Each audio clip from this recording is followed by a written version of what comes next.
श्री जगन्नाथ महाप्रभु के भक्त श्री सदन कसाई, सदन कसाई जो थे वो मांस बेचते थे, यही उनका काम था।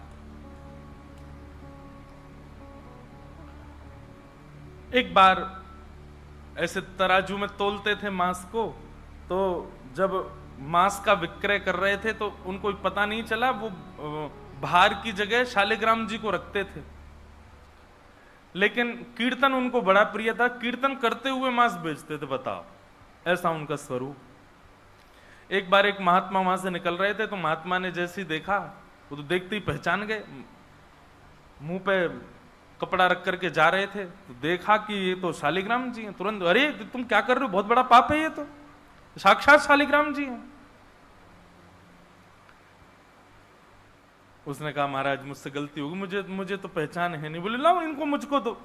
शालिग्राम जी ले लिए महाराज, जाकर के शुद्ध नदियों के जल से स्नान कराया, पंचामृत स्नान कराया, इत्र लगाया, चंदन लगा करके चांदी के सिंहासन पर बैठा के माला पधरा दी, ठाकुर जी का कीर्तन, बढ़िया खीर बना के भोग लगाई, और खूब रोए महात्मा। बोले कि नाथ आप भी कहां के कसाई के यहां बैठे थे, अब आप विराजो, प्रेम से रतन सिंहासन पर विराजो।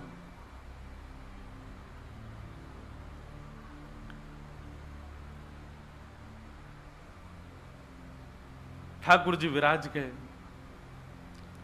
रात्रि को महात्मा के स्वप्न में आए, और स्वप्न में आकर के बोले सुनो, सुबह होते ही हमको ले जाओ और हमको वो सदन कसाई के पास छोड़ के आओ।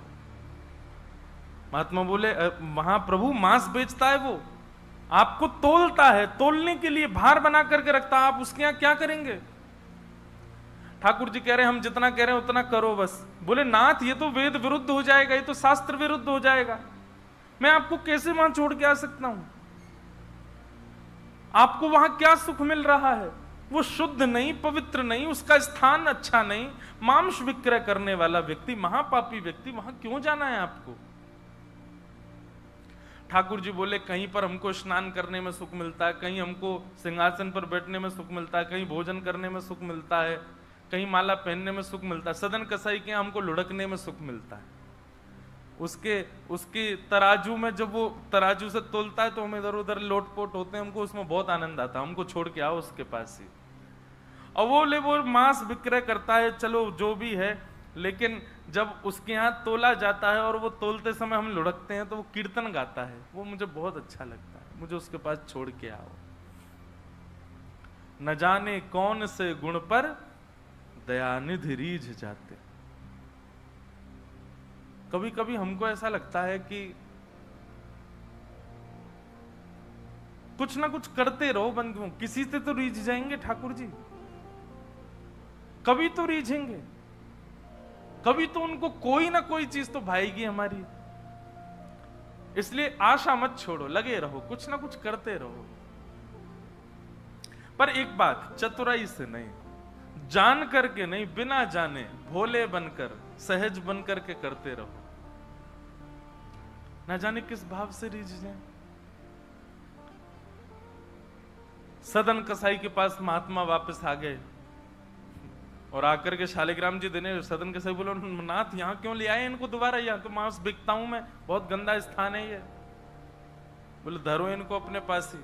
ठाकुर जी रात में स्वप्न में आकर के कह के गए कि उनको तुम्हारे संग ही रहना है। मुझे कथा पढ़ते समय लग रहा था सदन कसाई की क्या स्थिति हुई होगी जब महात्मा ने कहा कि ठाकुर जी ने स्वप्न में आके कहा कि उनको तुम्हारे पास ही रहना है। हाथ पांव कांपने लगे, नेत्रों से अश्रुधार गिरने लगे सदन कसाई के। मन में विचार करते हुए कहता है कि मैं इतना पापी, इतना गंदा इंसान, और ये ठाकुर जी मुझसे मिलने के लिए मेरे पास चले आए। मैं इनके लिए इतना भी नहीं कर सकता कि ये दूषित काम ना करूं। ज्यादा से ज्यादा क्या होगा, भोजन ही तो नहीं मिलेगा मुझे, धन ही तो नहीं कमाऊंगा, लेकिन इससे बड़ा और धन क्या चाहिए कि ठाकुर जी मेरे से मिलने के लिए व्याकुल हो रहे हैं। उसी समय सदन कसाई ने अपनी दुकान बेच दी, सब काम बंद कर दिए और बस अपने ठाकुर जी के लिए जीवन जीने लगा। आप मुझसे मिलने के लिए तड़प रहे थे नाथ, अब मैं तड़पूंगा आपसे मिलने के लिए, मैं आऊंगा आपसे मिलने के लिए। और निकल पड़े सदन कसाई जगन्नाथपुरी की ओर। पूछा लोगों से, कहां है पुरी? लोगों ने दिशा बता दी। बोले वहीं विराज रहे हैं जगत के नाथ, वहीं विराज रहे हैं साक्षात नंदन नंदन। एक बात बताएं बंधुओं, सतयुग, त्रेता, द्वापर, कलयुग, 4 युग हैं।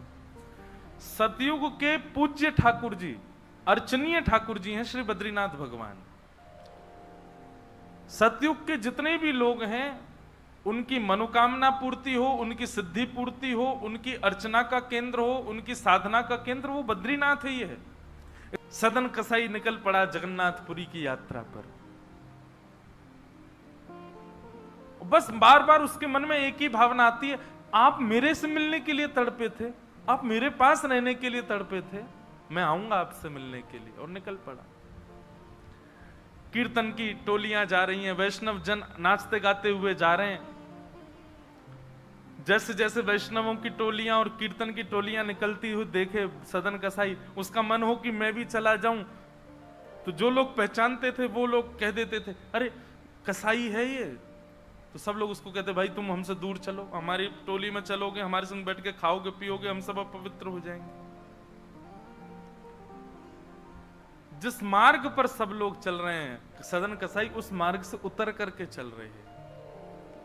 कहीं मैं इस मार्ग पर चलूंगा, मेरे चलने से मार्ग अपवित्र हो जाएगा। और स्मरण कर रहे हैं महाप्रभु श्री जगन्नाथ जी का। चलते चलते बंधुओं, मुझे ऐसा लगता है आजकल तो ऐसे चित्र हो गए हैं, हम लोग कहीं भी दर्शन कर लेते हैं महाप्रभु जी का। उस काल की बात है जब चित्र भी नहीं होते थे, तो कई लोग तो पहली बार ही जगन्नाथ जी को देखते थे। कैसा स्थिति होती होगी उन लोगों की, कैसा भाव रहता होगा उन लोगों का। सदन कसाई चलते जा रहे हैं, एक मार्ग से उतर करके चल रहे हैं, निष्ठुर मार्ग पर चल रहे हैं और बस स्मरण कर रहे हैं श्री जगन्नाथ महाप्रभु का। चलते चलते चलते एक नगर में पहुंचे। रात्रि का समय हो गया, शाम का समय हो गया। तो एक भवन बना था, घर बना था, उसी के बाहर ही सदन कसाई बैठ गए। सदन कसाई का रूप बहुत सुंदर था। नेत्र, उनके केश, उनके मुख की आकृति, उनकी भुजाएं बहुत सुंदर थे। भले ही कसाई थे पर सुंदर थे। तो जिस भवन के बाहर बैठे वहां भवन की अंदर एक गृहिणी वो निकल करके बाहर आई और उसने जैसे ही सदन कसाई को देखा उसका मन आ गया उन्हीं के ऊपर। शाम का समय, सदन कसाई को लोभ देने लगी और उसने इशारा करके कहा कि भीतर आ जाओ। तो सदन कसाई ने उसकी ओर देखा और उनके मन में तो बस जगन्नाथ जी बैठे हैं, कोई ऐसा भाव तो दूषित था नहीं। उन्होंने इशारा कर दिया, कुछ इशारा किया और उस इशारे को उस कन्या ने, उस महिला ने ऐसा समझा कि मानो ये कहना चाह रहे हैं कि तुम भीतर जाके पहले अपने पति का वध करो, तब मैं रहूंगा तुम्हारे साथ। और बंधुओं एक बात बताएं, विषय जब माथे पर बहुत तीव्रता से चढ़ता है ना, वासना जब बहुत तीव्र चढ़ जाती है, तो व्यक्ति ये भी विचार नहीं करता मैं क्या कर रहा हूं। वो कितनी भी कथाएं सुन रहा हो, कितनी भी कथाओं में जा रहा हो, पर विषय जब उसके हृदय में होता है तो वो बिल्कुल विवेक शून्य हो जाता है।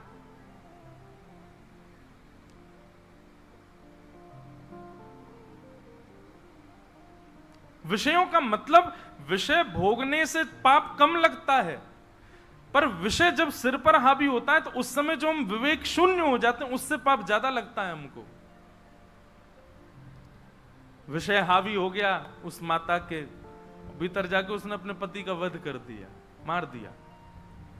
और बाहर आकर के सदन कसाई से कहा, अब तो चलो, मैंने अपने पति को मार दिया, चलो मैं और तुम ब्याह कर लेते हैं। सदन कसाई बोला, देवी ये तेने क्या किया? मैंने तो नहीं कहा था कि तुम मारो। बोले, हो तुम झूठ बोलते हो, तुमने ही तो कहा था कि उसका वध कर दो तब रहूंगा। अब तुम्हारे पास एक ही रास्ता, या तो मेरे साथ रहो, नहीं तो मैं सबको बता दूंगी कि तुमने मेरे पति को मरवाया है। पर जिनके हृदय में श्री ठाकुर जी विराजमान हैं, उनको अन्य किसी के लोभ की इच्छा नहीं होती। उन्होंने कहा ज्यादा से ज्यादा मार दोगी मुझको और क्या बदनामी होगी, सब होगा, लेकिन मैं अपनी स्थिति से नहीं हट सकता। और उन्होंने अस्वीकार किया। और हुआ वही, उसने हल्ला मचा करके सबको इकट्ठा कर दिया, मेरे पति को इसने मरवा दिया और ये आदि आदि सब कर दिया। सदन कसाई को बंदी बना करके राजा के सामने प्रकट कर दिया। सब लोग आ राजा के यहां उसको प्रस्तुत कर दिया, बंदी बना दिया। और बंदी बना करके कहा कि आप स्वीकार करते हैं कि आपने ये अपराध किया है इनके पति को मारने का? सदन कसाई कुछ नहीं बोला। बोले क्योंकि पक्ष तो पूरा उन्हीं की तरफ जाने वाला, मैं कितना भी मना करूं, मैं सफाई क्या दूंगा, मैं कैसे प्रस्तुत करूंगा, मैं विवाद कैसे करूंगा? वैष्णव का स्वरूप होता विवाद में नहीं पड़ता। वो चुपचाप खड़े रहे, बस मुस्कुराते रहे। बोले अब सत्य तो ठाकुर जी जानते हैं, मैं अब आपको कैसे बताऊं कि मैंने नहीं किया। मैं कहूं कि मैंने नहीं किया तो मेरे पास कोई प्रमाण नहीं है ना देने का कि मैंने नहीं किया। और प्रमाण देने के लिए, इकट्ठा करने के लिए, इतने प्रपंच में पढ़ने के लिए मैं नहीं निकला हूं। मैं तो जगन्नाथ जी से मिलने के लिए, आपको जो दंड देना है बस मृत्यु दंड मत देना, बाकी जो दंड देना है दे दो, मुझे जगन्नाथ जी का दर्शन करना है।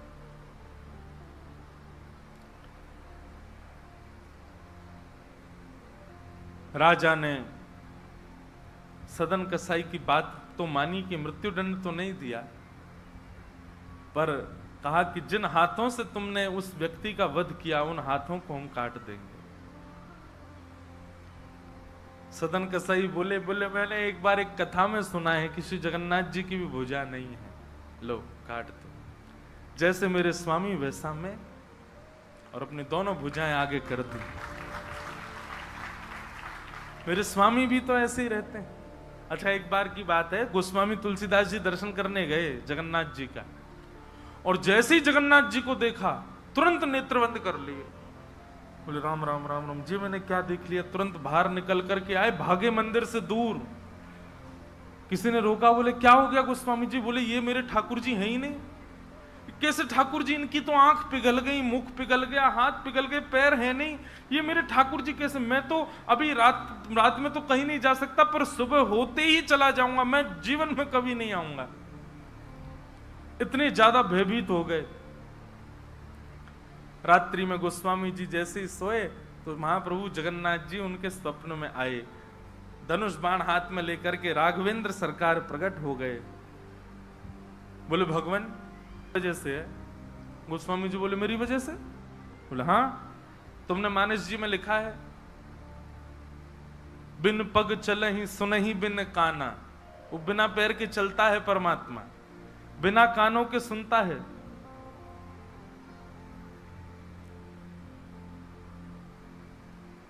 निज कृत कर्म करहु विधि नाना। बिना हस्त कमल के कई सारे काम कर देता है। अब आपके पास दो ही तरीके हैं, या तो हमारे इस रूप को स्वीकार करो, नहीं तो चौपाई को जाके मिटा दो मानस जी से। तब गोस्वामी जी को भेद पता चला। जय हो भगवान, क्षमा करो मुझे, मैं तो आपके रूप को जान ही नहीं पाया। तो अगले दिन दर्शन करने गए, तब वही रूप, बिन पग चलहि, बिना पैर के चलते हैं।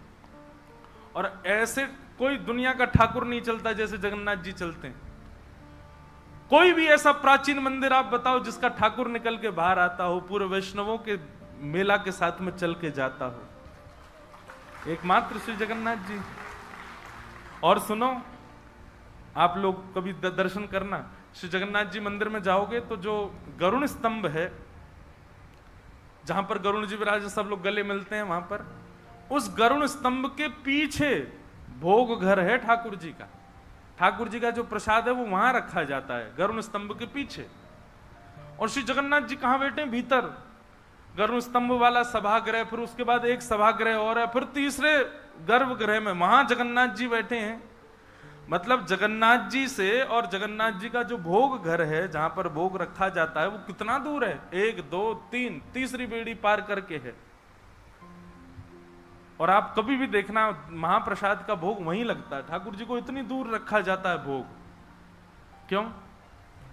बोले महाप्रसाद रखने के बाद में और मंदिर जब बंद हो जाता है थोड़ी बहुत देर के लिए, हम खुला भी रहे वैष्णव दर्शन करें, भोग घर का किवाड़ खोल देते हैं। इतनी दूर से ठाकुर जी कैसे भोग लगाते हैं? बोले आजान बाहु है ना, ऐसे भुजा करके ऐसे भोग लगाते हैं ठाकुर जी, लंबी लंबी भुजाओं से अपनी भुजाओं से भोग लगाते हैं। तो बिना हाथों के सब क्रिया कर रहे हैं, बिना कानों के सुन रहे हैं, बिना पैरों के चल रहे हैं। सदन कसाई ने अपने दोनों हाथ आगे किए और राजा के दूतों ने उनके हाथ काट दिए।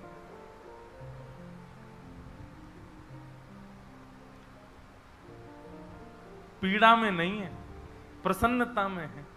आंसू तो निकल रहे हैं नेत्रों से, पर प्रसन्नता के आंसू हैं कि नाथ आपने किसी रूप में तो मुझे स्वीकार किया। चलते जा रहे हैं, रक्त बह रहा है दोनों तरफ से। बस रास्ते में एक ही प्रार्थना कर रहे हैं, नाथ है तो ये शरीर ही, और यही माध्यम है मुझे आपके दर्शन का। इसमें जो ये पीड़ा हुई है, जो रक्त संचार हो रहा, रक्त जो निकल रहा है, बस इससे केवल ठाकुर जी इतना, बस इतना रक्त बचने देना भीतर कि मैं जगन्नाथपुरी पहुंच जाऊं, आपका दर्शन कर लूं, उससे पहले मेरे प्राण ना निकल जाए। और चलते जा रहे हैं। ऐसी लगन हमको कभी नहीं लग सकती बंधुओं, इस जन्म में तो नहीं लग सकती। हम लोग केवल बड़ी बड़ी बातें कर सकते हैं, बड़ी बड़ी बातें सुन सकते हैं, ऐसे प्रेमी हम जगन्नाथ जी के कभी नहीं बन सकते।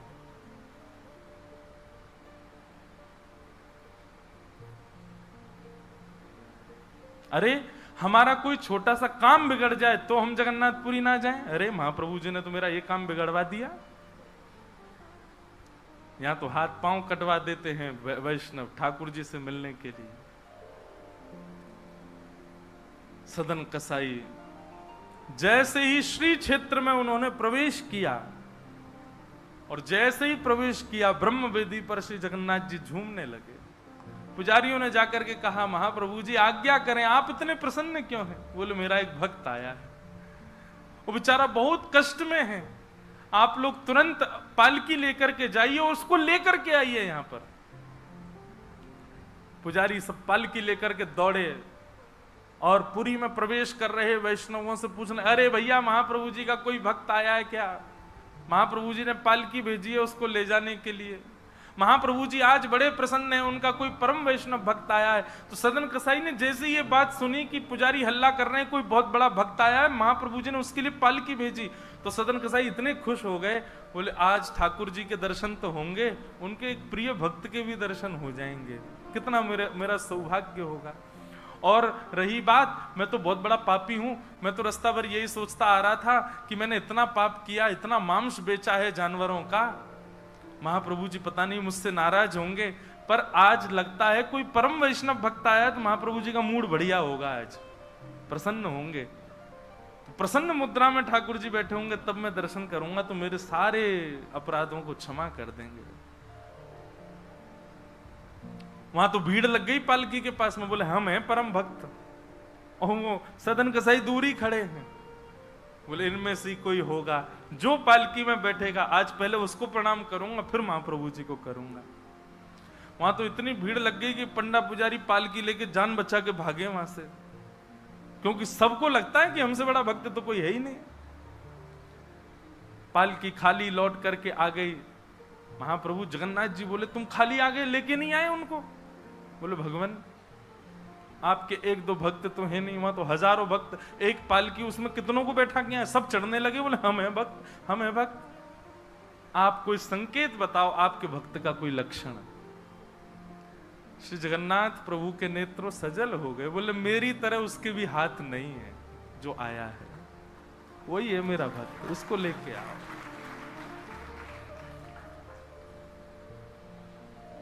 पुजारी पालकी लेकर के दोबारा गए, देखा तो जब श्री क्षेत्र आया ना, तो श्री क्षेत्र आते ही अब सदन कसाई चल करके नहीं जा रहे हैं, दंडवत करते हैं, लेट जाते हैं और फिर लेट करके उठते हैं, फिर आगे बढ़ के फिर लेटते हैं, फिर उठते हैं, दंडवती परिक्रमा की तरह भीतर जा रहे हैं। उसमें भी भुजा नहीं है उनके पास में, लेटते हैं तो उठते कैसे हैं, ये देखने पर ही लोगों का हृदय द्रवित हो जाता है।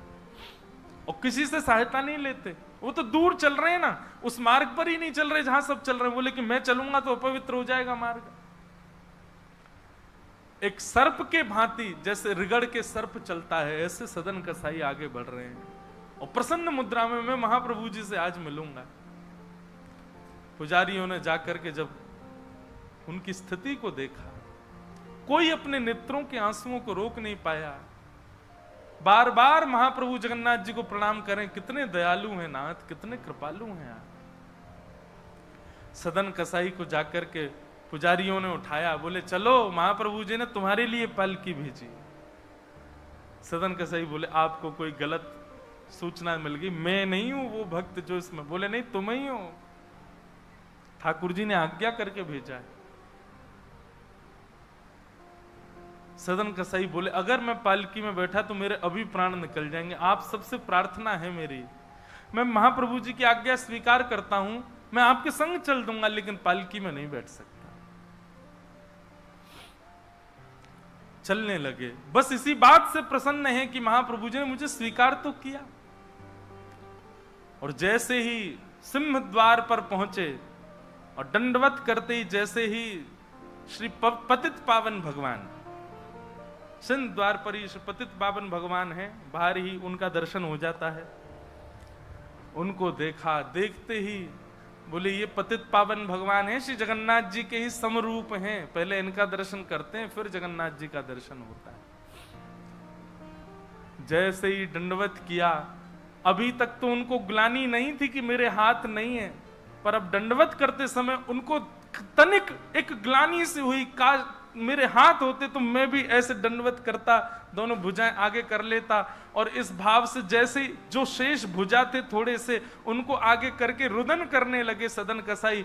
इतने में ही उनके भुजा निकल करके आ गई और ठाकुर जी ने भुजा प्रदान करके उनके दंडवत को स्वीकार किया। श्री जगन्नाथ महाप्रभु की। ऐसे महाबाहो, ऐसे हमारे महाप्रभु श्री जगन्नाथ, वो ये विचार नहीं करते हैं कि आप कौन हो क्या हो। कि आज मुझे एक व्यक्ति ने